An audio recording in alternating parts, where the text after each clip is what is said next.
यात्रा करने वाले भी इन चीजों पर ध्यान रखते हुए आगे बढ़ते हैं। और ये जो यात्रा है,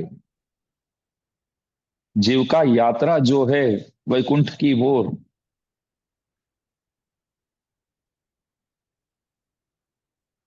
परम पवित्र है, मंगलमय है।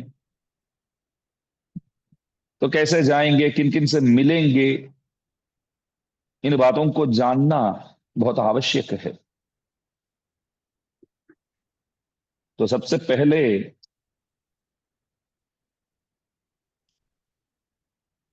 अर्ची नामक जो सूर्य है, उस सूर्य मंडल के अंदर वो प्रवेश करता है। और सूर्य देव जो है, इनको स्वागत करके सत्कार करते हैं। उसके बाद दिनाभिमानी देवता, दिन के अभिमानी देवता,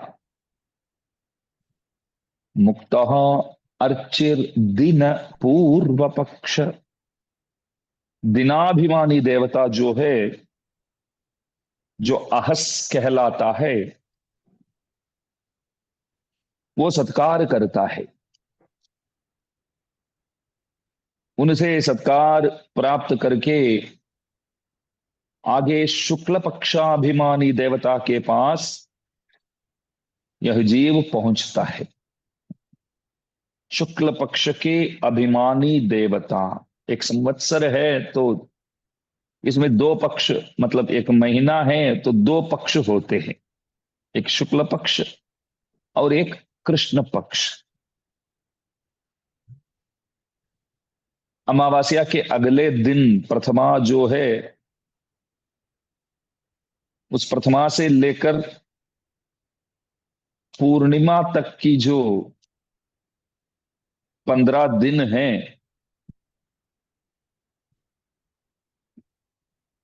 उसको हम शुक्ल पक्ष कहते हैं। और पूर्णिमा के बाद प्रथमा से लेकर अमावस्या तक के जो समय है, उसे कृष्ण पक्ष करके पुकारते हैं।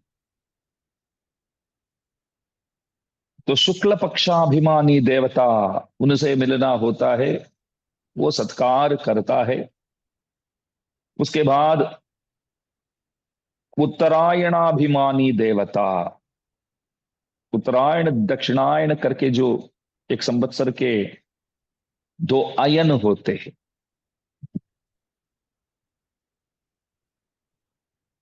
दक्षिणायन में प्राण त्याग करते हैं समझो,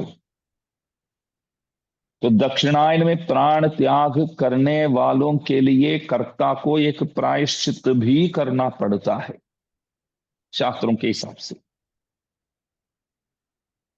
उत्तरायण में जाते हैं तो उस प्रायश्चित की कोई जरूरत नहीं है। भीष्म पितामह उत्तरायण की प्रतीक्षा करते हुए अपने प्राण को बचा के रखते थे। तो उत्तरायण अभिमानी देवता जो है, वो प्रसन्न होकर इस जीव को स्वागत करता है और सत्कार करता है। उसके बाद संवत्सराभिमानी देवता, संवत्सर के अभिमानी देवता जो है, वे स्वागत करते हैं और सत्कार करते हैं और जीव को आगे जाने देते हैं। ऐसा भी हो सकता है कि जैसे सूर्य देव से मिलना हुआ, कुछ दूर तक सूर्य देव साथ चलता है, मतलब दिनाभिमानी देवता के पास जैसे जाते हैं, समझो कि वहां तक सूर्य देव आ ही जाते हैं। और आगे ले जाने की जो जिम्मेदारी जो है, वो अहर अभिमानी देवता की है, वो दिनाभिमानी देवता की है। वो शुक्ल पक्षाभिमानी देवता तक पहुंचाते हैं। और शुक्ल पक्षाभिमानी देवता जो है, उत्तरायणाभिमानी देवता तक पहुंचाते हैं। और वे क्या करते हैं, संवत्सराभिमानी देवता तक पहुंचाते हैं, अच्छा और कैसे मतलब संवत्सराभिमानी देवता वायुदेव तक पहुंचाते हैं। और वायुदेव से मिलने के बाद प्रविश्य च सहस्रांशम मन्नम कड़ुंकदिरोन मंडलतिन नन्नडुगुल। सूर्य से मिलना पहले जैसे हुआ, अभी पूरी तरह सूर्य मंडल के अंदर वो प्रवेश करता है। हिरण्मयमाय, जो स्वर्णमय है, और सामने सूर्य जो है वो तो आदित्य तो है ही। उस आदित्य के अंदर, सूर्य मंडल के अंदर प्रवेश करने वाला ये जीव जो है वो और एक सूर्य की तरह जाज्वल्यमान होता है, और उसको पार करके अंदर जाता है। आदित्य मंडल को पार करके आगे जाने वाला जो है ये जो जीव, क्रमाचंद्रम संप्राप्य, उसके बाद चंद्रमंडल जो है, चंद्रमंडल को प्राप्त करता है। चंद्र जो है ग्रह नक्षत्र तारका निर्वाहक है, ग्रहों के, नक्षत्रों के और निर्वाहक है, और अमृतात्मक है। अमृत किरणों द्वारा सबों को आनंद प्रदान करने वाले। वो सत्कार करते हैं, और आगे बढ़ता हुआ जीव अमानव से मिलता है, और अमानव के बाद वरुण देव स्वागत करते हैं, और त्रैलोक्याधिपति इंद्र भी आकर स्वागत करता है। तो जो मुक्त होकर, मतलब मोक्ष पाने वाले जो है, उन दोहों का सत्कार सब प्रकार से सबों से अच्छी तरह किया जाता है। तो आगे बढ़ता हुआ जीव जो है सुरासुर गंधर्व यक्ष राक्षस निर्वाहक जो प्रजापति तक पहुंच जाते हैं, प्रजापति तक पहुंच जाते हैं, और प्रजापति भी स्वागत करता हुआ सत्कार करता है। उन लोकों के पार करके, अंड को पार करके, और आवरण सप्तक जो बोलते हैं, 7 आवरणों को पार करके, और ये जो मूल प्रकृति है उस मूल प्रकृति को भी पार करके आगे जाता है।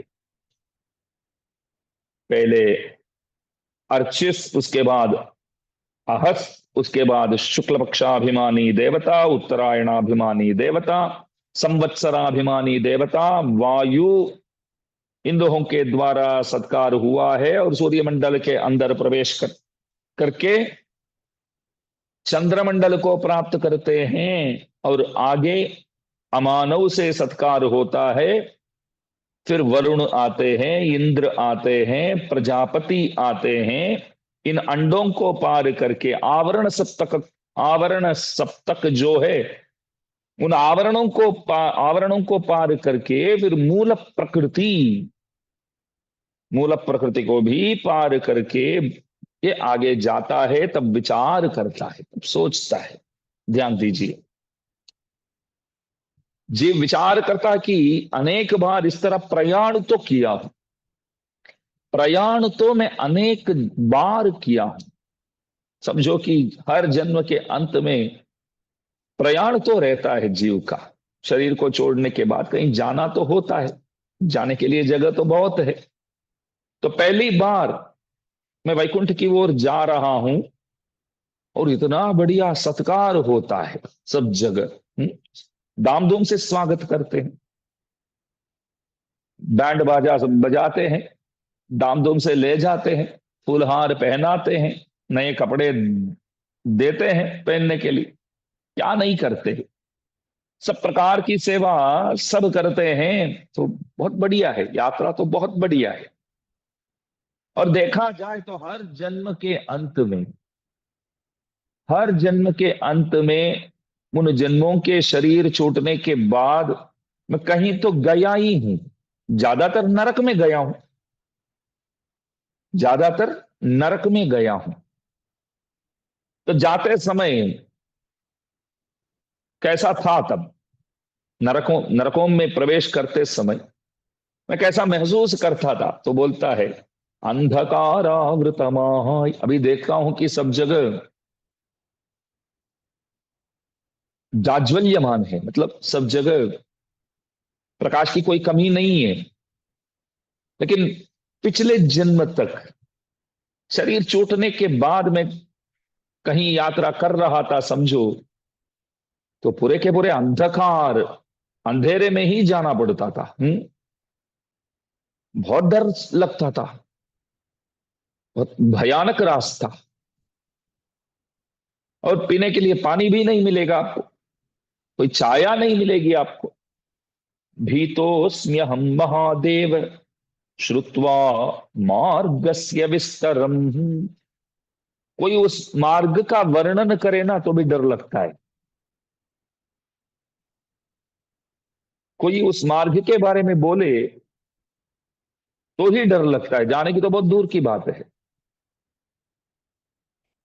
और वहां क्या होता है, यमकिंकर जो होते हैं ना, वो यमकिंकर हाथ में पाश लेकर आते हैं,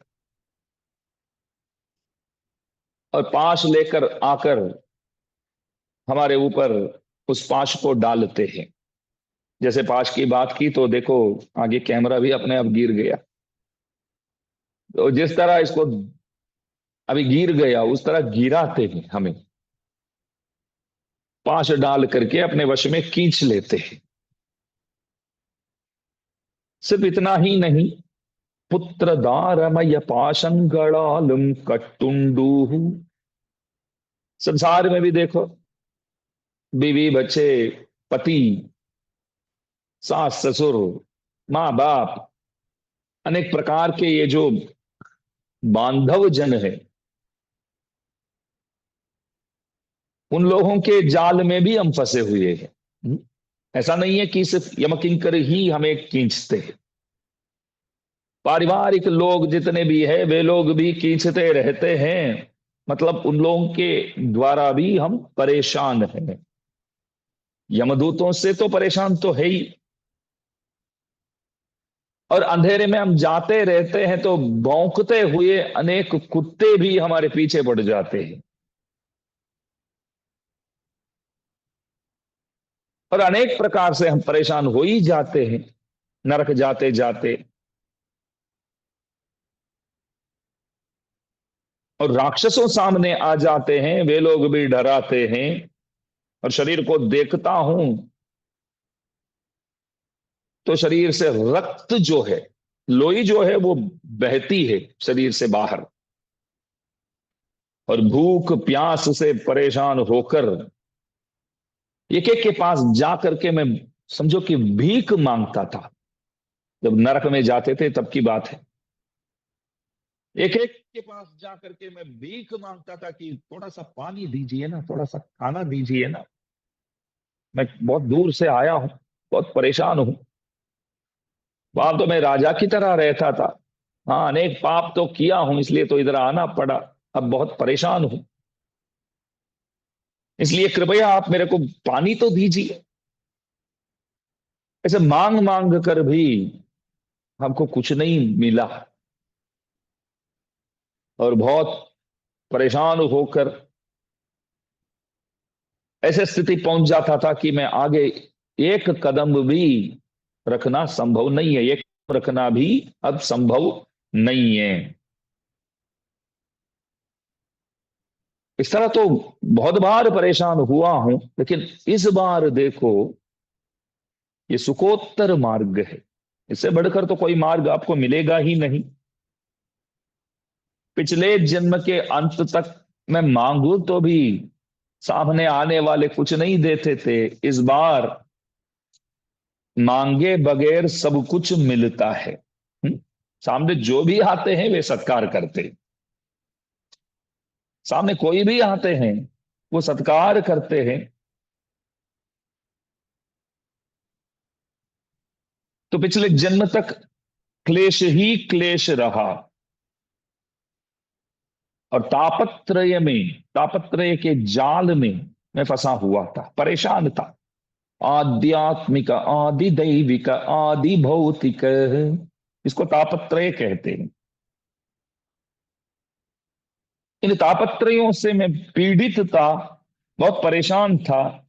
लेकिन आज देखो, आचार्य कृपा से सुखोत्तर मार्ग में मैं प्रयाण कर रहा हूं, और अनेक देवताओं के द्वारा सत्कार भी हुआ है। साक्षात इंद्र आता है स्वागत करने, सत्कार करता है, मेरे चरण धोता है।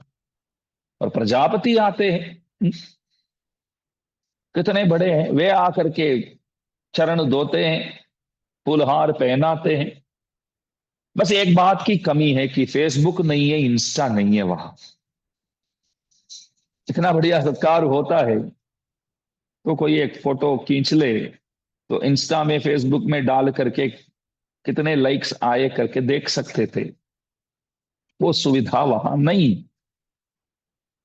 आगे होगा क्या पता, बस उस बात की कमी तो रहेगी।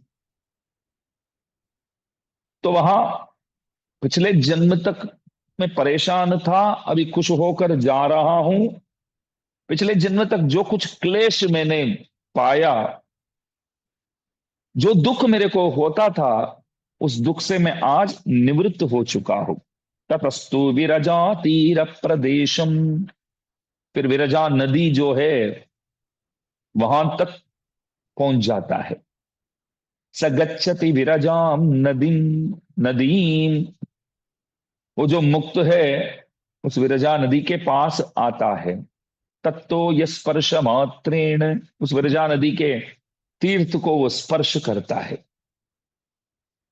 अमृत वाहिनी है विरजा जो है, वो अमृत वाहिनी है। नरक में जाता था तो वैतरणी नदी को पार करना पड़ता है। ये जीव विचार करता है, पिछले जन्म तक अनेक बार नरक गए हैं, तो जाते थे तो वैतरणी को पार करना पड़ता था। इस बार देखो मैं विरजा को पार कर रहा हूं, ये अमृत वाहिनी है। वन से ट्रल्लल युम्बासना रेणुवयुम कल्वी, संसार के जो भी दोष, अभी तो कुछ भी नहीं है, ये तो मुक्त होकर आगे जा रहा है, फिर भी मन मानता नहीं। कुछ तो रहेगा दोष हमारे पास, यूं मन करता है। कोई कोई लोग ऐसे होते हैं ना, हाथ पांव धोते ही रहते हैं, धोते ही रहते हैं। एक दो बार धोए होंगे फिर भी बोलते हैं कि नहीं, अभी मन बराबर खुश नहीं है, अभी लग रहा है कि और भी धोना होगा। वो कॉम्प्रोमाइज नहीं करते। ठीक उसी प्रकार ये मुक्त होकर जो जा रहा है, वो विचार करता है कि अभी शायद मेरे पास कुछ दोष होंगे। इसलिए क्या करता है, उस विरजा जल स्पर्श से अपने दोषों को वो साफ कर देता है। अभी तक कैसा था हो, भले सूर्य तो है लेकिन सूर्य के आगे मेघ आ जाए, सूर्य के आगे काला मेघ आ जाए, तो जिस तरह हम सूर्य को नहीं देख पाते हैं, और राहु से पीड़ित चंद्रमा को जिस तरह हम देख नहीं पाते हैं, और कीचड़ में गिरा हुआ एक रत्नहार जिस तरह उसका जो प्रकाश बाहर देखने को नहीं मिलता है, ठीक उसी प्रकार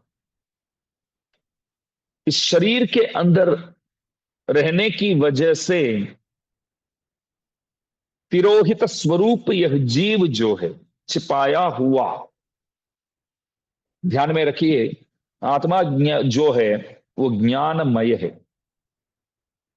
वो ज्ञानानंदमयस्त्वात्मा बोलते हैं ना। आत्मा जो है वो ज्ञानानंदमयस्त्वात्मा। आत्मा ज्ञानमय है, ज्ञान सहित है, ज्ञानाकार है, ज्ञानमय है। लेकिन वो अज्ञान से वो ज्ञान जो है वो छुपा हुआ है, छुपाया गया है वो ज्ञान। तो आज वहां जाने के बाद, उस विरजा नदी के पानी को स्पर्श करने के बाद ये निवृत्त हो गया, ज्ञान से निवृत्त होकर अभी चमकता है। तत्तो ये स्पर्श मात्रेण, स्पर्श करने के, स्पर्श मात्रेण, स्पर्श करने से ही सूक्ष्म शरीर, यहां से वहां जाते समय जो सूक्ष्म शरीर के साथ आत्मा प्रयाण करता है, उस सूक्ष्म शरीर को भी वहां छोड़ देता है। सूर्य कोटि प्रतीकाश, कोटि सूर्य के प्रकाश के सदृश एक साथ कोटि सूर्य आ जाए तो उतनी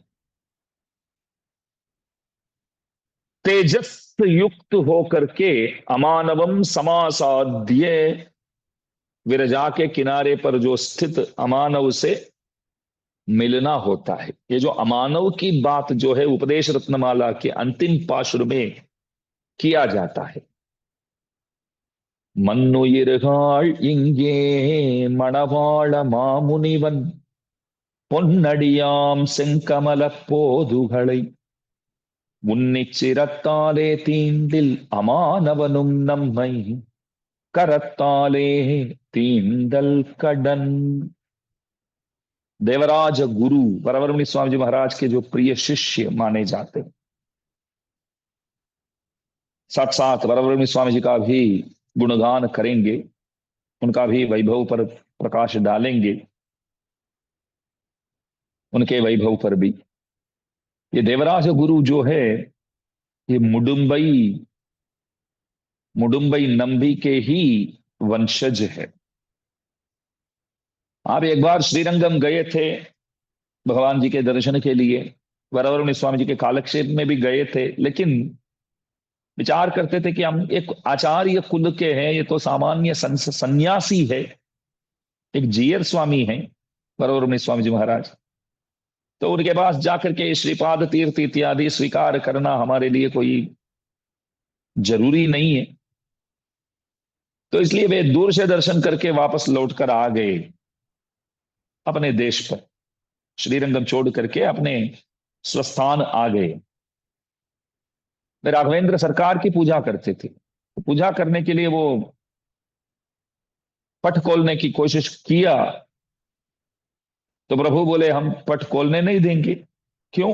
अरे वहां तक जा करके मेरे ही भाई के ही अवतार जो है, लक्ष्मण के ही अवतार जो है, उन वरवरमुनि स्वामी जी महाराज से आप सही ढंग से मिले ही नहीं है, अपमान करके आए हैं, तो आपके हाथों से मैं पूजा स्वीकार करने वाला नहीं हूं। तो मेरे को क्या करना है अभी? तो वापस जाओ श्रीरंगम, उनसे समाश्रित होकर आओ, बाद में मैं आपके हाथों से पूजा स्वीकार करूंगा। फिर वापस वहां गए, वरवरमुनि स्वामी जी बोले अभी तो आके गए आप। नहीं स्वामी जी, आया तो सही, लेकिन आपके पास तो नजदीक तो मैंने आया ही नहीं, आपसे मिलना ही नहीं हुआ, आपसे बातचीत भी नहीं किया। एक दूर पे कोने पे बैठ करके सत्संग में, वो भी हमारे रिश्तेदार लोग जो वरदनारायण गुरु कोयलंडन स्वामी जी वगैरह, वे लोग बोले जबरदस्ती मेरे को लेकर आए, इसलिए आना पड़ा। मैं पहले मन से नहीं आया, अभी मन से आया, आपसे मिलने के लिए ही आया। पहले प्रभु से मिलने आया था तो साथ साथ आपसे मिलना हुआ, अभी आपसे मिलने आया हूं तो साथ साथ प्रभु जी का भी दर्शन करेगा, आपके साथ साथ करेगा। तो वे बाद में परम भक्त हुई है वरवरमुनि स्वामी जी महाराज के। वरवरमुनि शतक, पूर्व दिनचर्या, उत्तर दिनचर्या, वरवरमुनि चंपू, बहुत ग्रंथ लिखे हैं, अनेक ग्रंथ लुप्त है, अनेक ग्रंथ आज भी उपलब्ध है। तो उपदेश रत्नमाला के जो अंतिम पाशुर जो है बाकी के पाशुर सब वरवर मुनि स्वामी जी महाराज द्वारा वो उपदेश हुआ है, मतलब उनके द्वारा लिखा गया है। आखिरी पाशुर जो है वो देवराज गुरु का है। इसमें कहते हैं कि आप यदि वरवर मुनि स्वामी जी महाराज के भक्त है, उनके उभय चरणों को आप लोगों ने अपने माथा ऊपर स्वीकार किया हो, पुन्नडियाम सिंकमलम, क्या बोलते हैं, पुन्नडियाम सिंकमलम, तो उनके उभय चरणों को माथा ऊपर धारण करने वाले भक्त गण वे लोग वैकुंठ जाएंगे, तो अमानव स्पर्श की कोई जरूरत नहीं है। अमानव स्पर्श करके हमें शुद्धात्मा बना करके आगे भगवान की ओर वो भेजेगा। आप वरवरम निभृत्य है समझो, अपगत मदमान ही अंतिमोपाय निष्ठ ही अधिगत परमार्थर्थ कामान अपेक्ष ही अर्थकाम अनपेक्ष ही निखिल जन सुहृद्भिः निर्जित क्रोध लोभैः वरवर मुनिभृत्यै अस्तु में नित्य योग। जो वरवर मुनि भृत्य है, वरवर मुनि स्वामी के भक्त है, वो वैकुंठ जाता है तो वहां अमानव स्पर्श उनके लिए आवश्यक नहीं है। क्यों? अरे वो शुद्ध होकर ही वहां पहुंचता है, वहां जाकर के पुनः शुद्ध होने की क्या जरूरत है? स्नान करने के बाद दोबारा कोई स्नान करेगा? हमारे आचार्य गण बारंबार कहते हैं, गंगा में नहाने के बाद पुनः नहाने की कोई जरूरत है क्या? गंगा में नहाने के बाद पुनः नहाने की जैसे कोई जरूरत नहीं है, तो वरवरमणि स्वामी जी महाराज के उभय चरणों को अपने माथा ऊपर स्वीकार करने के बाद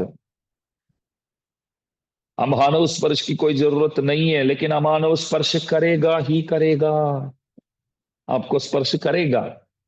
आप पूछ सकते हैं, स्वामी जी अभी तो बोले कि अमानव स्पर्श की कोई जरूरत नहीं है, तो फिर वो क्यों स्पर्श करेगा? अरे उनकी कल्याण के लिए स्पर्श करेगा, स्वयं शुद्ध होने के लिए स्पर्श करेगा, खुद को शुद्ध बनाने के लिए स्पर्श करेगा। आपको शुद्ध बनाने के लिए स्पर्श करने की कोई आवश्यकता नहीं है। खुद को शुद्ध होने के लिए, खुद को साफ करने के लिए, खुद को पवित्र करने के लिए, खुद को धन्य बनाने के लिए वो आपको स्पर्श करेगा। अच्छा आप आइए, वरवरमुनि स्वामी जी के भक्त गण है ना, आप आइए, पधारिए, मैं आपको स्पर्श करता हूं। जो भी आते हैं उनको तो मैं स्पर्श करता ही हूं, बाकी सबको उन लोगों के लिए स्पर्श करता हूं, आप लोगों को मेरे लिए स्पर्श करता हूं। तो इसलिए हम सब भाग्यशाली हैं, और आप सब खास प्रतिवादि भयंकराचार्य जी के शिष्य वर्ग है तो और भी भाग्यशाली है, क्योंकि ये सय्यताम ताड़िनवाड़िये इत्यादि जो भी वरवरमुनि स्वामी जी के उभय चरणों का जो गुणगान हमारे धर्म में किया जाता है, वे सब शायद वरवर मुनि स्वामी जी के प्रिय भक्त प्रतिवाद भयंकराचार्य स्वामी जी महाराज द्वारा ही बनाया हुआ है। देवराज गुरु की तरह आप भी, मतलब प्रतिवाद भयंकराचार्य भी बहुत बड़े भक्त है, भक्तराज है वरवर मुनि स्वामी जी की। वरवर मुनि स्वामी जी महाराज को राम समझो तो प्रतिवाद भयंकराचार्य जी, देवराज गुरु इत्यादि आचार्य गण लक्ष्मण के सदृश, भरत के सदृश होते हैं। तो अमानवम समासाध्य, अमानव से मिलना होता है।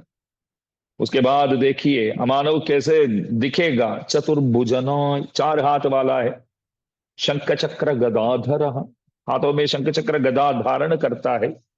विरजा किनारे में विराजने वाले अमानव से मिलकर वो अमानव स्पर्श करता है।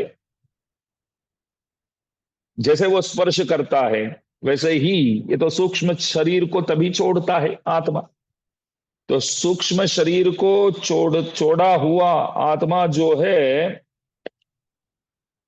उसको और एक शरीर वहां प्राप्त होता है, लावण्य सौंदर्यादि कल्याण गुणकरमाय, लावण्य सौंदर्य युक्त कल्याण गुणाकार शुद्ध सत्वमय भगवत अनुभवई का परिकर एक विग्रह उसको प्राप्त करता है।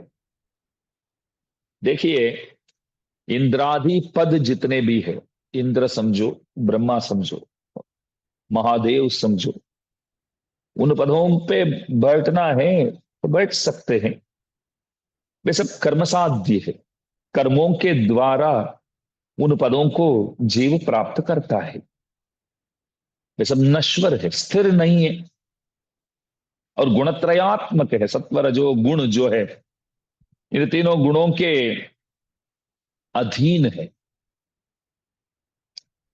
लेकिन ये जो पद, ये मुक्त होकर वैकुंठ पे जाना, ये जो बात है, उस आनंद के सदृश कोई आनंद आप गिन ही नहीं सकते हैं। और इंद्रादि पदों में बैठना हो तो आप कुछ कर्म करेंगे, तत्कर्म द्वारा प्रभु की कृपा से उन पदों को आप प्राप्त करते हैं, उन पदों पर आप बैठते हैं। तो आप कुछ कर्म करेंगे, उसके बाद भगवान प्रसन्न होते हैं, तो भगवान प्रसाद के रूप में उन पदों को प्रदान करते हैं। लेकिन ये जो पद प्राप्त हुआ है, ये भगवान के प्रीति साध्य है। मैंने कुछ नहीं किया। इस पद को प्राप्त करने के लिए समझो मैं क्या कर सकता हूं। ऐसी एक पद है कि इस पद को पाने के लिए, प्राप्त करने के लिए हम कुछ भी नहीं कर सकते हैं। ये प्रभु की निर्हेतुक कृपा है, ये आचार्य कृपा है, समझो। तो बाकी पदों पे बैठना है, तो इंद्र बनना है, तो इंद्र बनने के लिए यहां कुछ अनुष्ठान करना पड़ता है। लेकिन अभी जो मैं प्राप्त कर रहा हूं, इससे पाने के लिए मैंने कुछ नहीं किया, ये भगवत कृपा से मेरे को प्राप्त हुआ है, तो ये बेहतर है। और ये नित्य है। बाकी सब में मैं बैठूं, इंद्र बनकर बैठूं, तो कोई ना कोई दिन मेरे को निकालने वाले ही है। श्री विष्णु पुराण में आप देखिए, तीसरे अंश में, कब कब कौन कौन इंद्र बनेंगे, कब कब कौन कौन देवता बनेंगे, कब कब कौन कौन मनवंतराधिपति। एक एक मनवंतर के एक एक, जैसे वैवस्वत मनवंतर अभी बोलते हैं ना, वैवस्वत मनु, और उसके बाद और कोई आएगा, चाक्षुष मनु, चाक्षुष मनु करके भी कोई है, स्वारोचिष मनु, अनेक मनु है, बोलो। तो एक एक समय पे एक एक मनु रहते हैं। तो कब कब कौन कौन आएंगे करके उसका वर्णन श्री विष्णु पुराण में किया गया है। तो मैं भले इंद्र भी बन जाऊं, तो वो स्थान जो है वो नित्य नहीं है। जैसे 5-5 साल के बाद एक बार इलेक्शन तो होता ही है, हर बार जीतेंगे करके कोई ठिकाना तो नहीं।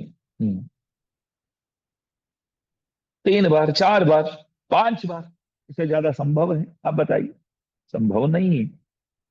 हमेशा कोई एक ही व्यक्ति यहां राजा बनकर नहीं रह सकते हैं।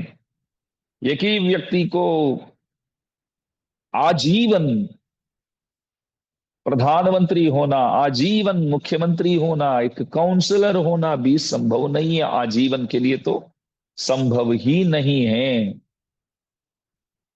तो इंद्रादि देवताओं के पद जो भी है, वो ऐसा ही है कि नित्य उस स्थान में बैठकर आप राज नहीं कर पाएंगे, उतरना ही पड़ेगा। तो ऐसे कोई पद चाहिए जहां से उतरना ही ना हो, उतरना ही ना पड़े। तो वो स्थान एकमात्र वैकुंठ में ही मिलेगा। तो ये बताते हैं कि ये शुद्ध सत्वात्मक है, बाकी जो है वो त्रिगुणात्मक है, और ये जो है शुद्ध सत्वात्मक है, शुद्ध सत्वमय। रजोगुण तमोगुण की तो इसमें तो प्रवेश ही नहीं है। और वहां के आनंद के सदृश कोई आनंद है ही नहीं, और उस क्षेत्र के सदृश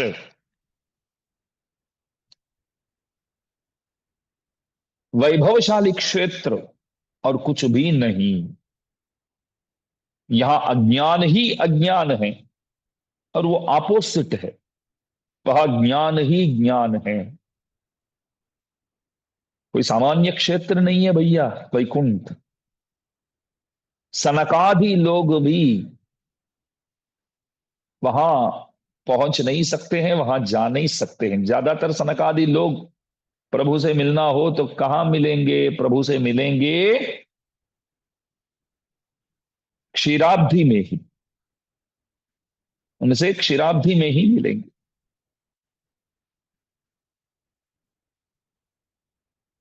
यद ब्रह्म रुद्र पुरुहूत मुखैर दुरापम। पुरेश स्वामी जी महाराज श्री वैकुंठ स्तव नामक ग्रंथ पर गाते हैं,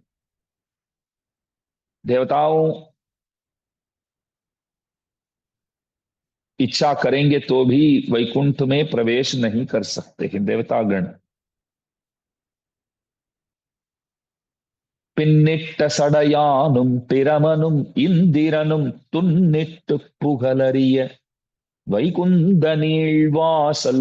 कुलशेखर सूरी गाते हैं, चाहे आप जितने भी बड़े देवता क्यों ना हो, सब जगह आप घूम सकते हो, सब जगह फिरना संभव है, लेकिन वैकुंठ के अंदर प्रवेश नहीं कर सकते हो।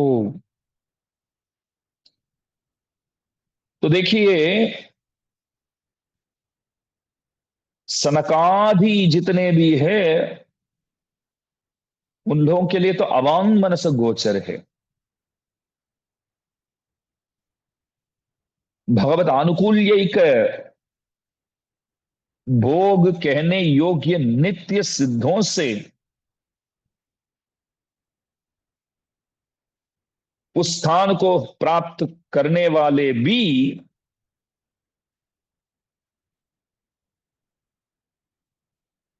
वहां के वैकुंठ के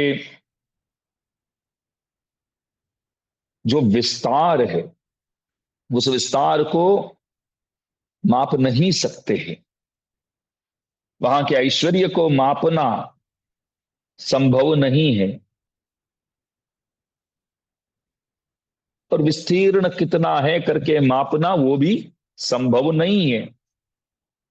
उस दिव्यदेश को ये अमानव से पार जाता हुआ, अमानव को, अमानव स्पर्श को प्राप्त करके आगे जाता हुआ ये जो जीव है, उस दिव्यदेश को अपने आंखों से देखता है, अपने नेत्रों से देखता है। एक दिव्य मंगल विग्रह प्राप्त हुआ है, और चार हाथ वाला है ये भी, शंख चक्र गदा इत्यादि धारण करता है, मुकुट धारण करता है,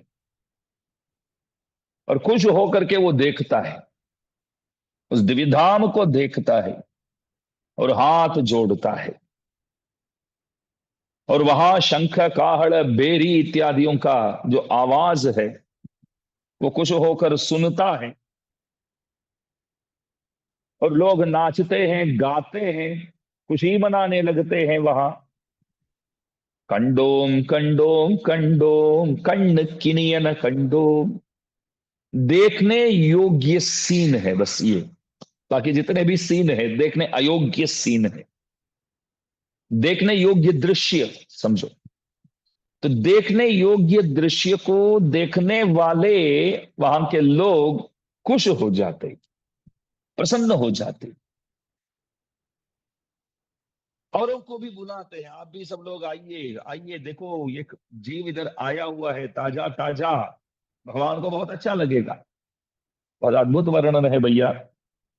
हमारे धर्म में कहते हैं कि पुराने भक्तों से ज्यादा जो नए नए ताजा जो आते हैं, उन भक्तों से ही भगवान बहुत प्यार करते हैं, उनका लगाव वहीं ज्यादा होता है। मैंने पूछा है कैसे संभव है, हम तो पुराने हैं, ये तो आज ही आया हुआ है।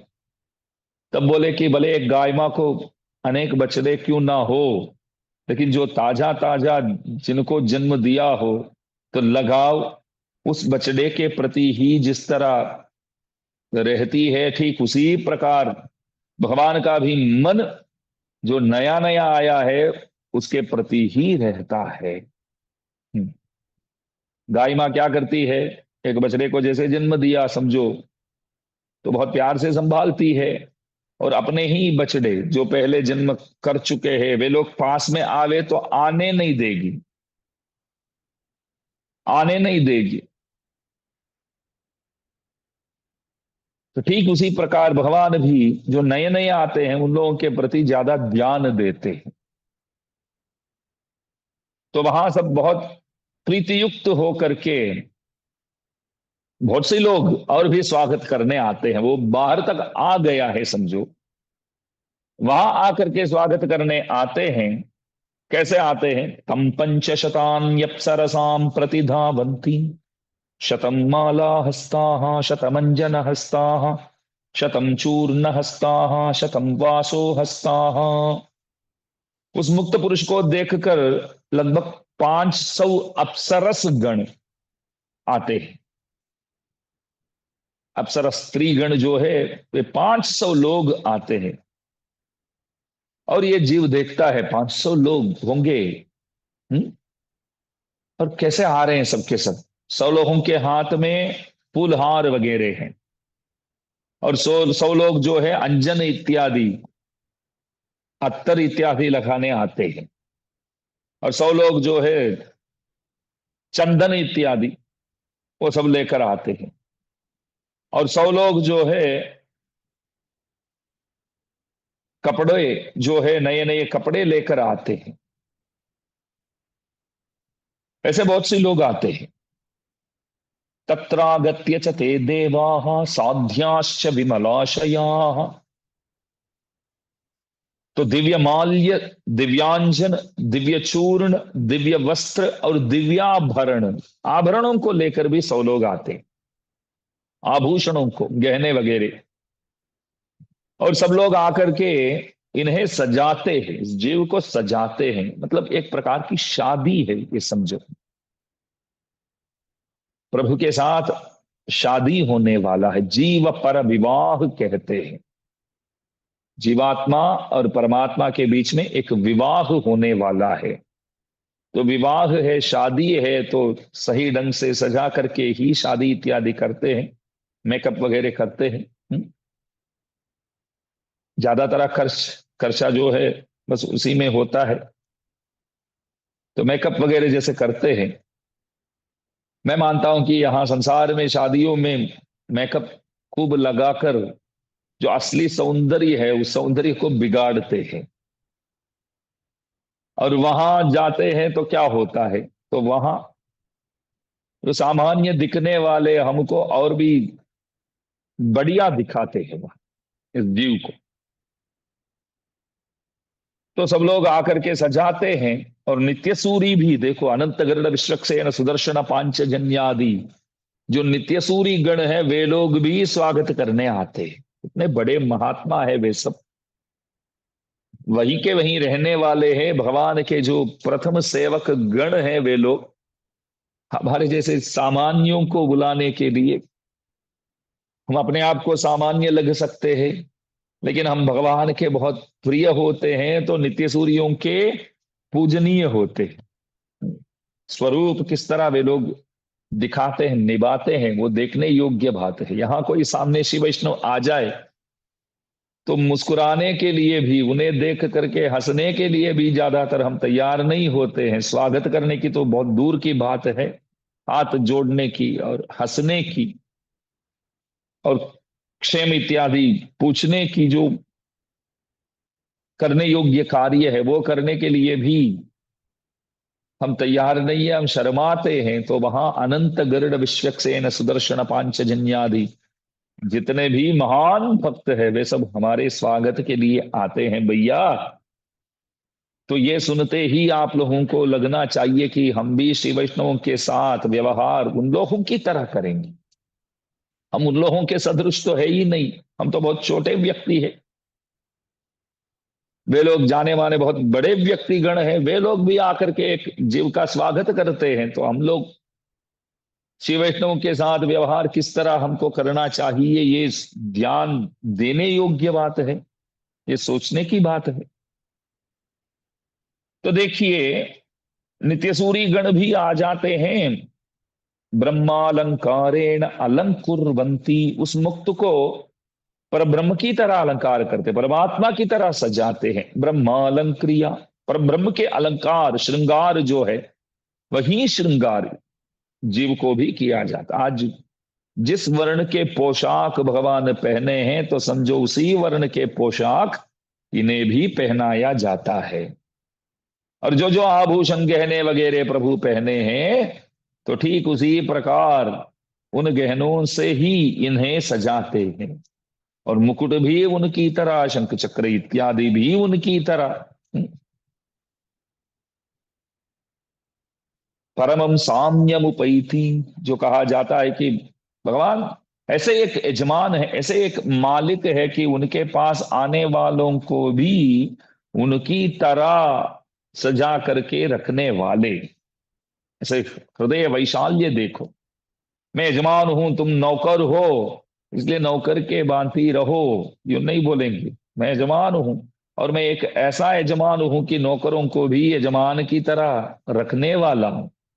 और भगवान बोले मैं यहाँ का युवराजा हूं, आप जो है यहाँ के राजा है, इसलिए आप अच्छी तरह खुद को सजा करके यहाँ आना। तो यूं बुलाते हैं। तो यूं बुलाने से मतलब प्रभु की आज्ञा से वहां सबके सब आकर के अच्छी तरह सजा करके ले जाते हैं। और भगवान के जो शेष वस्त्र भी लाते, प्रभु के शेष वस्त्र ला करके परिवट्ट इत्यादि, आप मंदिरों में देखा होगा क्या करते हैं, जो परिवट्ट करके माथा ऊपर जो लगाते हैं, तो परिवट्ट और भगवान के जो पहनाया हुआ माला इत्यादि, आभरण इत्यादि, इन सबको ले आकर के, इन सब चीजों को ले आकर के इन्हें सजाते हैं। और सबके सब विस्मित होकर इन्हें देखते हैं, इस जीव को। हाँ, सही ढंग से हमने सजाया है, अभी आगे बढ़ने के लिए ये लायक है करके खुश हो करके देखते हैं। और वहां जो उसको क्या बोलते हैं, 27वां पाशुर में जिस तरह वो वर्णन किया जाता है, और माले मणिवन्ना में जो जो प्रार्थना करते हैं ना, जो छत्रावृत इत्यादि की जो बात करते हैं,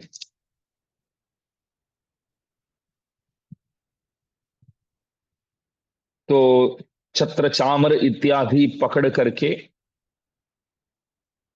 एक दिव्य विमान को गरुड़ जी लाते हैं, और उसमें इन्हें बिठाते हैं, इस जीव को बिठाते हैं। देखो, गरुड़ जी लाते हैं भगवान को अपने कंधों के ऊपर बिठा करके घुमाने वाले, वे एक दिव्य विमान को हमारे लिए लाते हैं, और उसमें बैठना होता है। और भी अनेक अप्सरस गण आकर के सत्कार करते हैं, और दिव्य गंध, ब्रह्म गंध इत्यादि गंधों से आग्राण करके, सर्वगंध हो करके, जैसे भगवान जो है सर्वगंधः सर्वरसः, सर्वगंध युक्त है भगवान, तो ठीक उसी प्रकार हमें भी सर्वगंध युक्त बना करके उस विमान में बिठा करके आगे ले जाते हैं। कोडियणिनड मदिर गोपुरम कुरुघिनर, ध्वज पताकादियों से अलंकृत दिव्य गोपुर सामने आ जाता है, भगवान का मंदिर सब जो। और वहां जो है चंड प्रचंड प्राग्द्वारे याम ये भद्र सुभद्र कौ वारुण्याम जय विजय सौम्ये धातृ विधातृ कौ कुमुदः कुमुदाक्षश्च पुंडरीकश्च वामनः शंखकर्णः सर्पनेत्रः सुमुखः सुप्रतिष्ठितः। ऐसे भगवान के जो मुख्य द्वारपालक होते हैं, जय विजय इत्यादि, चंड प्रचंड और जय विजय, दाता विदाता, पुंडरी का वामन, इस तरह 16 लोग जो मुख्य होते हैं, 16 लोग मुख्य द्वारपालक जो होते हैं, वे लोग स्वागत करते हैं और सत्कार करते हैं। और समतीत्य जनाकुलम सतदंतपुरद्वारम समतीत्य जनाकुलम प्रविविक्ताम ततः कक्ष्याम आससाद पुराणवित्। जैसे अयोध्या में राम के पट्टाभिषेक के समय जिस तरह सजाया गया समझो, ठीक उसी प्रकार ये वैकुंठ भी बहुत अच्छी रीति से वो सजाया हुआ है। और वो आगे जाता है, अयोध्या अपराजिता करके जो पुकारा जाता है उस वैकुंठ में। वैकुंठ के अनेक नाम है, अयोध्या नाम जो है वो वैकुंठ का ही नाम है, और अपराजिता करके भी नाम जो है वो भी वैकुंठ का है। श्री गुण रत्न कोश में एक श्लोक में पराशर भट्टर स्वामी जी महाराज वैकुंठ के नाम जितने भी है वे सब बताते हैं। उस श्लोक में अयोध्या अपराजिता, अपराजिता का तो नाम तो लेते ही है, और उस वैकुंठ के अंदर वो जाता है। जाते जाते क्या बोलता है, श्री वैकुंठाय दिव्य नगराय नमः। श्री वैकुंठ दिव्य नगर को मैं नमस्कार करता हूं। नित्य ग्रंथ में रामानुज स्वामी जी महाराज बताते हैं, श्री वैकुंठाय दिव्य विमानाय नमः। कन्नन विण्णूर, आழ்वार के पाशुरम के हिसाब से देखा जाए तो कन्नन विण्णूर, कृष्ण के स्वधाम, कृष्ण के जो आकाश धाम परमाकाश, उसको प्रणाम करता हुआ वो आगे जाता है। तो आगे क्या होता है करके कल हम अनुभव करेंगे। आज श्री राम भैया से भी बात हुई थी, सूरज भैया से भी बात हुई, तो कल भी सत्संग करेंगे। और उसके बाद 2 दिन श्रीमान वैकुंठवासी नारायण दास जी के विधि विधान से जो भी शास्त्रोक्त रीति से करने योग्य कार्य कर्म सब 2 दिन खत्म हो जाए, उसके बाद 1-2 दिन चलेगा। तो कल अवश्य आप सबसे मिलूंगा, शाम को 4:30 बजे सब आ जाए और प्रवचन। जय श्री। इस तरह प्रार्थना करके आज समाप्त करता हूं। श्रीमते रम्यजा मातृमुनीन्द्राय महात्मने श्रीरंगवासिने भूयात नित्य श्री ही नित्य मंगल। जय श्रीमन्नारायण, जय श्रीमन्नारायण, जय श्रीमन्नारायण, जय